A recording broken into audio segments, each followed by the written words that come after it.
Alright, welcome to this step-by-step explanation of a classic coding interview question. Find the smaller element on the left, right? So here you are given an array of integers, and for each element your task is to find the nearest smaller element on its left, right? And if none exist, then we just return -1 for that particular position, right? So for example, if this is my input array 4, 5, 2, 9, 7, 8, 6, 10, right? Then my expected output should be this, right? Why? Because 4, since it is the first element, there is no number to its left. It will be -1. There is no smaller number to the left of 4, right? At 5, the nearest smaller on the left is 4 itself, so it will be 4. Now at 2, there is no nearest smaller. There is no smaller at all to the left of 2, so it will be again -1. For 9, the nearest smaller is 2, so it will be 2. For 7, the nearest smaller is again 2, so it will be 2, and so on, right? So this is what we need to do. Now let's solve this particular problem, but before doing that, I would highly encourage that you pause this particular video at this point in time and try to solve this by yourself first, and then come here and see the solution.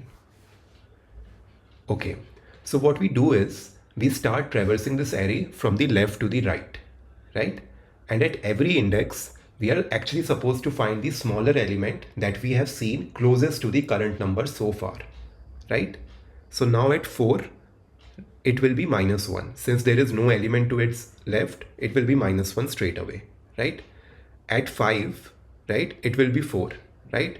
At 2 again, it will be -1 because we don't have any smaller number to its left, right?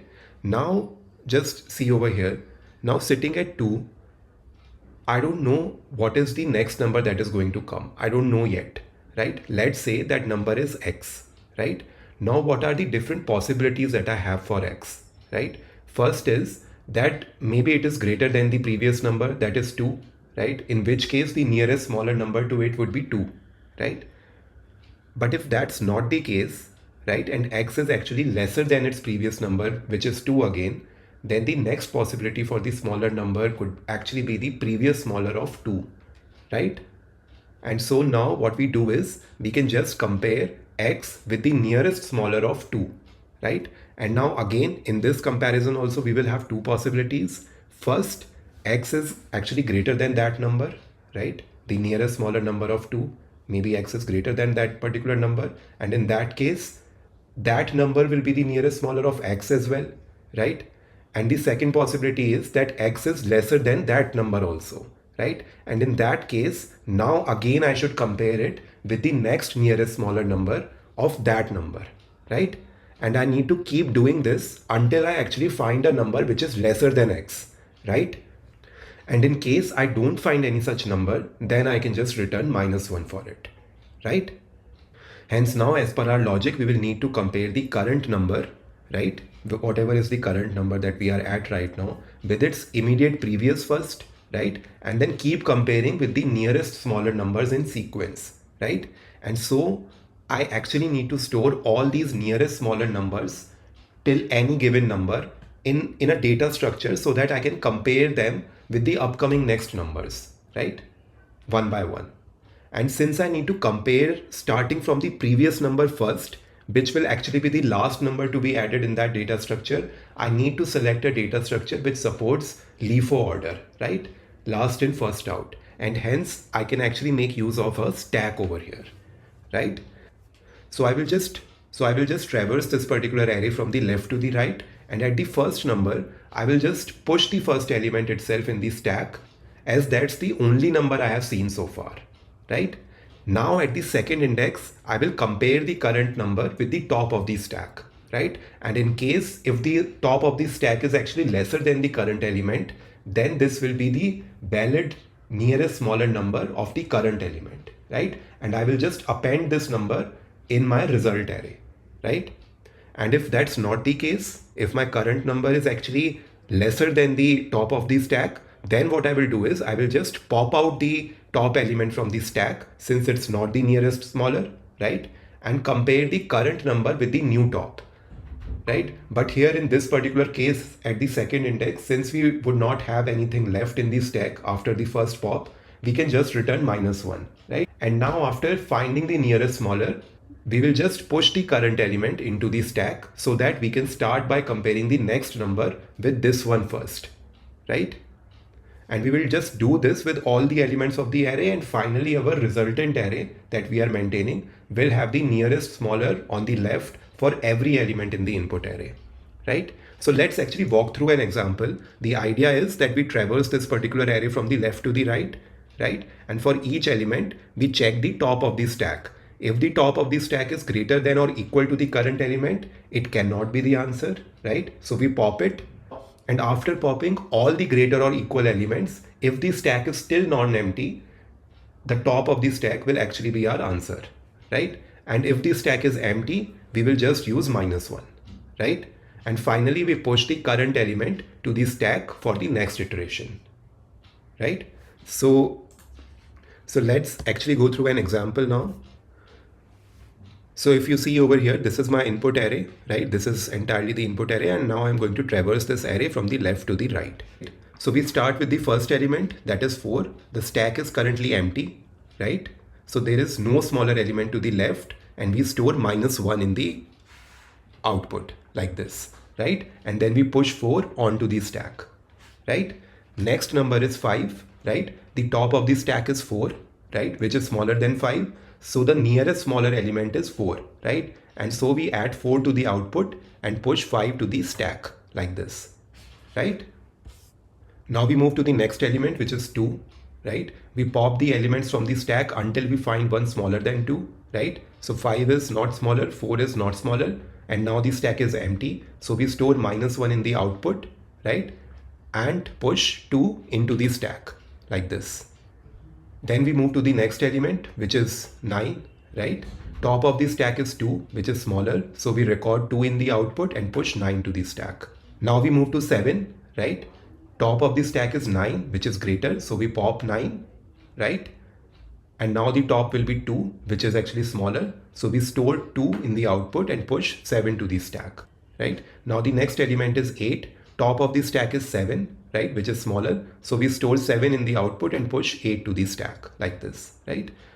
Next element is 6, right? Top of the element is 8, which is not smaller. So we pop it. New top is 7, which is also not smaller. So again, we pop it, right? Now the new top is 2, which is actually smaller. So we store 2 in the output and push 6 to the stack, right? And then finally we get 10. Now the top of the stack is 6, which is actually lesser than 10. So we just store 6 in the output and push 10 into the stack, right? And we have now processed the entire array, and our final output is this, right? This is the list of nearest smaller elements on the left for each input element, right? And now talking about the time complexity and the space complexity. See, in terms of the time complexity, it will be order of n, because if you see closely, every element in this particular input array, we are pushing and popping out of the stack exactly once, right? So in the worst case, we might end up pushing and then popping out every element in this input array once, and we will be doing 2 operations for every element in this array, right? So that's why the time complexity will actually be order of n over here, right? And talking about the space complexity, since we are using an extra stack over here, it will be order of n, right? So that's the time and space complexity.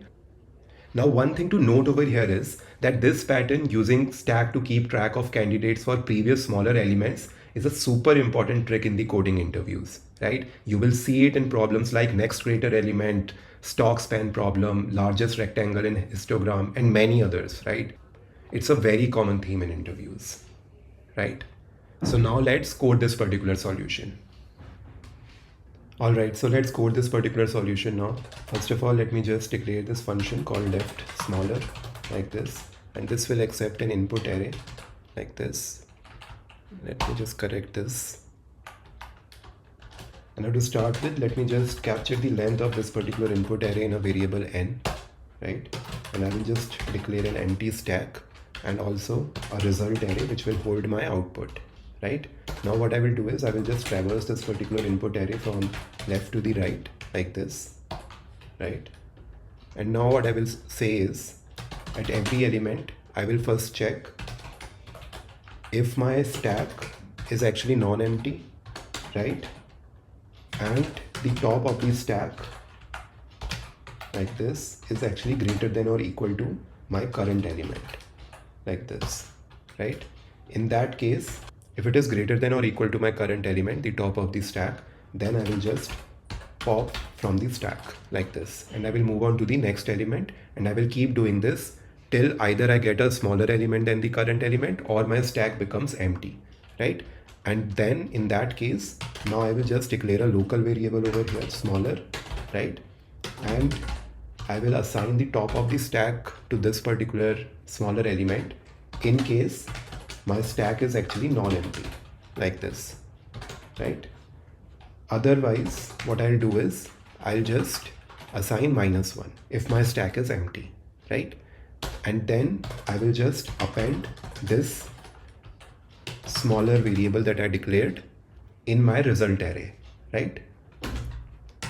And also I will just push, the current element into the stack for the next iteration, right? Like this, right? Finally, I will just return the result array like this, right? So this is the entire solution, a clean and elegant one.